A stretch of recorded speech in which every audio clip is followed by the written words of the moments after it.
इसमें कहा है दो अंकों की एक संख्या है एवं उसके अंकों को पलटने पर बनी संख्या का योग 66 है। योग आपको दे रखा है कितना 66। तो इस क्वेश्चन को अगर मैं बोलूं तो बहुत ही इजी वे में आप सॉल्व कर सकते हैं। ये इस टाइप का क्वेश्चन आपके बुक में भी है। अगर मैं बोलूं एक्सरसाइज आपकी जो 3.4 है, ठीक है, उसका एक्सरसाइज 3.4 का क्वेश्चन नंबर सेकंड का थर्ड थर्ड नंबर सेम इसी टाइप का क्वेश्चन है।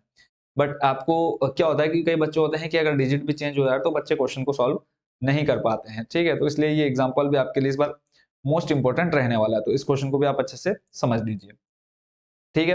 अब यहाँ पे दो अंकों की एक संख्या बोली है। अब दो अंकों की एक संख्या कहाँ से स्टार्ट होती है? आप सिंपल बोलेंगे सर 10 से स्टार्ट होती है, और एक एक से या 0 से लेकर के 9 तक आपके कितने अंक होते हैं? 1 अंक होते हैं। जैसे ही हम देखो, अगर मैं बोलूँ 50, ठीक है, तो 50 में देखो इकाई का अंक बच्चों आपका कितना हो जाएगा यहाँ पे? 1। क्या हो जाएगा बच्चों इकाई का अंक? 1। और दहाई का अंक आप बच्चों कितना बोलेंगे? देखो इकाई का, सॉरी, अगर मैं यहाँ इकाई और दहाई की बात करूँ तो आप बोलेंगे इकाई कितना हो जाएगा आपका? इकाई हो जाएगा आपका 0, और दहाई हो जाएगा आपका कितना? 50, ठीक है। इकाई का अंक अगर मैं देखो, आपने देखा होगा स्थानीय मान निकालते हैं ना, जैसे स्थानीय मान निकालते हैं 5 4 3 में, अगर मैं बोलूँ स्थानीय मान निकालना है तो आप देखते हैं, आप कैसे देखते हैं? इकाई दहाई सैकड़ा, दहाई यानी आपका इसका स्थानीय मान कितना हो जाएगा? 40। एग्जाम्पल देखो, मेन एग्जाम्पल से अगर आपको समझ में आ जाता है तो क्वेश्चन में, इस क्वेश्चन में कुछ भी नहीं है करने के लिए, बस मेन यही चीज समझनी है जो मैं आपको समझाना चाह रहा हूँ। ठीक है, आपने जैसे स्थानीय मान निकालना सीखा है 5 4 3 2 6 इस तरह का, और यहाँ पे मैंने बोल दिया इस 4 का स्थानीय मान निकालो, तो आप गिनते हैं इकाई दहाई सैकड़ा हजार, तो आप इसका कितना लिख देते हैं? 4000 लिख देते हैं। ठीक है, बस यही चीज आपने ध्यान में रखनी है, और अभी इसी मेथड से हम इस पूरे क्वेश्चन को बहुत ही इजी वे में सॉल्व करने वाले हैं। तो चलते हैं इस क्वेश्चन के सॉल्यूशन पर। सबसे पहले तो हम इकाई और दहाई अंकों को मान लेते हैं x और y, ठीक है, x y मान लेते हैं, जो भी आप चाहें वो मान सकते हैं। तो पहले हम क्या मान लेते हैं? सबसे पहले हम लिख लेते हैं माना इकाई का अंक, इकाई और दहाई के अंक को मान लेते हैं।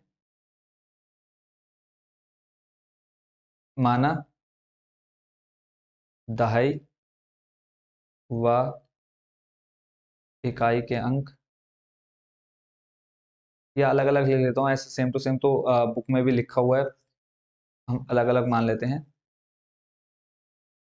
माना, पहले हम मान लेते हैं कि इसको, यहाँ पे इन्होंने जो बुक में आपको दे रखा है, इन्होंने माना है इसको दहाई को मान रखा है x, तो यहाँ पे हम मान लेते हैं माना इकाई का अंक y, और दहाई को हम मान लेते हैं x, क्योंकि दहाई का जो आएगा वो आपका आगे निकल करके आएगा। जैसे अगर मैं बोलूँ अभी देखो दहाई का अंक हम लिख लेते हैं, पहले इसको हम दहाई का अंक, ठीक है, तो ये हो जाएगा आपका x। अब जब आप अगर इसको मैं एक संख्या के रूप में लिखूं तो आप ऐसे तो लिखोगे एक्स वाई, ठीक है, मान लो ये आपका आ जाएगा 5 और y का मान आ जाएगा 1, तो ऐसे आप बोलोगे इकाई का अंक कितना 1 और दहाई का अंक कितना हो जाएगा आपका 5, ठीक है। तो इसलिए हम इसको आप चाहें तो एक्स वाई अलग अलग भी मान सकते हैं, कोई प्रॉब्लम नहीं है, ये आप पर डिपेंड करता है आप किसको क्या मान रहे हैं ना, फर्क नहीं पड़ता उसमें किसी भी तरह का सॉल्यूशन पर। तो यहाँ पर आपने क्या मान लिया? इकाई का अंक y और दहाई का अंक मान लिया आपने x। अब उसके बाद चलते हैं, जैसे क्वेश्चन में आपसे कहा है कि दो अंकों की एक संख्या, तो दो अंकों की एक संख्या अगर हम इससे बनाना चाहे तो हमारी जो संख्या यहाँ से निकल करके आएगी, हम उस संख्या को लिख लेते हैं। संख्या बच्चों आपकी क्या हो जाएगी यहाँ पर? ये हो जाएगी कितनी? 10x plus Y. कितनी हो जाएगी? 10x प्लस वाई, ठीक है, 10x प्लस वाई। देखो इकाई का अंक हो गया आपका कितना? y, और दहाई का अंक हो जाएगा आपका कितना? 10x। और यहीं अगर मैं एग्जांपल की बात करूं, जैसे बुक में भी आपको एग्जांपल दे रखा है, कितना दे रखा है? 56 दे रखा है। कितना दे रखा है? 56। अब यहाँ पे देखो, आप अगर मैं इसको बोलूं, अगर मैं इस 56 को इस रूप में लिखूंगा तो आप सिंपल कैसे देखेंगे? इकाई का अंक आपका कितना आ जाएगा? 6, और दहाई का अंक आप कितना लिखेंगे? 50, ठीक है। तो यहाँ पे इसका टोटल कितना आ जाएगा? 50। ऐसे ही अगर देखो दहाई का हमारा स्टार्ट कहाँ से होता है? 10। x का मान क्या है? x मतलब क्या है? x का मान अगर आपका 4 निकल करके आया तो सिंपल आप 10 से गुणा करा दोगे, किससे? 4 से, तो ये डायरेक्ट आपका इसका आंसर निकल करके आ जाएगा, ठीक है। तो यही चीज आपको समझाने के लिए इन्होंने एग्जाम्पल भी दे रखा है। आई होप कि ये चीज आपको समझ में आ गई होगी कि जो आपका इकाई का अंक है वो आपका y और दहाई का अंक हो जाएगा 10x, ठीक है। तो ये आपकी मेन संख्या होगी। फिर जैसे क्वेश्चन में आपको क्या कहा है आगे, कि उसके अंकों को उलटने पर, यानी अंक उलट देने हैं हमें। अंक, जब हम इसके अंक उल्टेंगे, इसको मैं लिख लेता हूं संख्या को पलटने पर या संख्या को उलटने पर। संख्या को पलटने पर, पलटने पर बनी नई संख्या। अंक आपके कौन कौन से हैं, एक्स और वाई। तो जब हम इनको पलटेंगे तो आपकी जो नई संख्या निकल करके आ जाएगी वो आ जाएगी बच्चों आपकी एक्स प्लस 10y। ठीक है, ये आपकी नई संख्या निकल करके आ गई। अब इसका योग दे रखा है आपको कितना, दोनों संख्याओं, जो आपकी दोनों संख्याएं हैं इनका योग दे रखा है कितना, 66 दे रखा है। क्वेश्चन में हमको बोला है कि इनका योग 66 है। तो सिंपल हम दोनों को जोड़ लेते हैं, यहाँ पे लिख लेते हैं प्रश्नानुसार। प्रश्नानुसार योग कर लेते हैं। पहले आप लिख लेते हैं 10x प्लस वाई, ब्रैकेट में बंद करते हैं, प्लस इधर आ जाएगा आपका x प्लस 10y। ठीक है, बराबर में कितना आ जाएगा 66, योग दे रखा है। सिंपल ब्रैकेट को खोलते हैं, देखो क्या मिलेगा आपको, 10x प्लस वाई, ऐसे ही प्लस का आ जाएगा x प्लस का 10y बराबर में कितना 66। दोनों को जोड़ेंगे 10 प्लस आ जाएगा आपका कितना 11x, ऐसे इधर आ जाएगा आपका कितना 11y बराबर 66। तो 11 आपके पास देखेंगे कॉमन मिल जाएगा, तो आपके पास बचेगा 11 प्लस वाई बराबर में कितना 66। ठीक हो गया। 11 आपका क्या है, गुणा में है, जब आप बराबर की सेट लागोगे तो किसमें आ जाएगा वो, भाग में। तो 66/11, तो 11 संग आ जाएगा कितना 66। तो x प्लस वाई बराबर कितना आ गया बच्चों आपके पास 6। समीकरण नंबर आपने मान लिया क्या इसको, 1। ठीक है, यहाँ पे आपको एक समीकरण मिल गया है।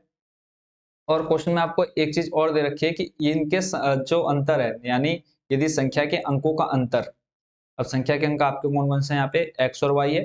तो सिंपल आप यहाँ पे x प्लस, सॉरी, अंतर हमेशा किस में आता है, माइनस में। ये चीज आपने ध्यान रखना है, अंतर जब भी किसी भी दो चीजों या दो लोगों के बीच में अंतर निकालना हो तो हमेशा अंतर को दिखाया जाता है किससे, माइनस से। तो इस अंतर को लेने के लिए आप क्या कर सकते हैं, y माइनस एक्स भी कर सकते हैं, x माइनस वाई भी कर सकते हैं, कोई फर्क नहीं पड़ेगा। तो इन दोनों अंकों के अंतर दे रखे हैं आपको कितना, 2। ये आपका इसको आप मान लेंगे समीकरण 2 या समीकरण 1, कोई उससे फर्क नहीं पड़ेगा। तो एक आपका समीकरण निकल के आ गया कितना, x प्लस वाई बराबर 6। तो इसको भी हम इसी के साथ में लिख लेते हैं। अब इसके आगे का सॉल्यूशन है, ठीक है, x प्लस वाई बराबर कितना 6, समीकरण नंबर 1। ठीक है, यहाँ पे आप लोगन विधि सॉल्व करेंगे तो देखो माइनस का y है, प्लस का y, दोनों हो जाएंगे कट। यहाँ पे आपका बचेगा कितना, 2x बराबर में कितना 8। x इसको सॉल्व करेंगे तो आ जाएगा बच्चों कितना आपके पास 8, गुणा में 2 है, आ जाएगा बट्टे में। तो इस तरह से आपका x मान कितना निकल करके आ गया 4। ठीक हो गया, x का मान निकल गया 4, यानी दहाई का अंक बच्चों कितना हो गया आपका 4। ऐसे इकाई का अंक निकालना है। तो इकाई का अंक बच्चों निकालने के लिए हम क्या करेंगे, जो x का मान निकल के आया उसको समीकरण 1 या 2 में रखेंगे। तो अब हम लिख देते हैं x का मान समीकरण 1 में रखने पर, मान समीकरण 1 में रखने पर, जब आप x का मान समीकरण 1 में रखेंगे, समीकरण 1 आपका x प्लस वाई बराबर 6, आप किसी भी समीकरण में रख सकते हैं, कोई फर्क नहीं पड़ता है।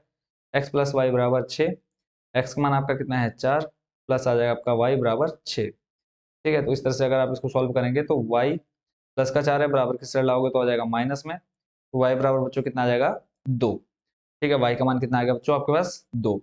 ठीक है, तो अगर मैं यहाँ पे संख्या की बात करूँ तो आपके इकाई का अंक आपका कितना हो गया, हमने इकाई और दहाई किसको माना, देखो y आया आपका 2 और x आया आपका 4, y आया 2 और x आया 4। ठीक है, तो अगर हम इसकी एक संख्या बनाएं 2 और 4 से, तो दहाई का अंक 4 है, इकाई का अंक कितना है 2। तो हमारी जो संख्या निकल करके आ गई वो कितनी आ जाएगी बच्चों 42। ठीक है, बोला है ऐसी संख्याएं कितनी है। तो पहले आपने संख्याएं याद कर ली, तो संख्या आपकी निकल करके आ गई कितनी 42। ऐसे ही अगर आप इकाई का अंक y और इसको x मानेंगे तो ये आपकी दूसरी जो संख्या निकल करके आ जाएगी कितनी आ जाएगी 24। ठीक है, 24 दूसरी संख्या निकल करके आ जाएगी। तो जब आप इनका योग करेंगे, संख्या के अंकों को पलटेंगे, क्योंकि हमें, अगर मैं इसको बोलूं कि हमें इसको चेक भी करना है, क्या करना है, चेक भी करना है। तो एक जो आपकी संख्या निकल करके आ गई 42, अगर हम इसके अंक बदल दें, अंक जब बदलेंगे तो 2 आगे और 4 पीछे आ जाएगा, यानी 24 बन जाएगा। तो इनका योग 66 आना चाहिए। देखो जब आप इन दोनों को जोड़ोगे तो 4 और 2 हो जाएगा, देखो 4 और 2 6 आ जाएगा। ऐसे ही ये 2 और 4 को जोड़ोगे कितना 6 आ गया। यानी जब हम संख्या के अंकों को पलट रहे हैं तब भी हमारी जो संख्या आ रही है उनका जो योग हमें क्वेश्चन में दे रखा है उतना आ रहा है। ठीक है, तो इस तरह से आप अपने क्वेश्चन को चेक भी कर सकते हैं। तो ये क्वेश्चन भी आपका हो गया कंप्लीट। आई होप इस क्वेश्चन को भी आप अच्छे से समझ गए होंगे। ठीक है, अगर फिर भी कोई भी कंफ्यूजन आपके मन में रहेगी तो कमेंट बॉक्स आपके लिए खुला हुआ है, आपने एक प्यारा सा कमेंट डाल देना है कि ये चीज हमको समझ में नहीं आई है। अब चलते हैं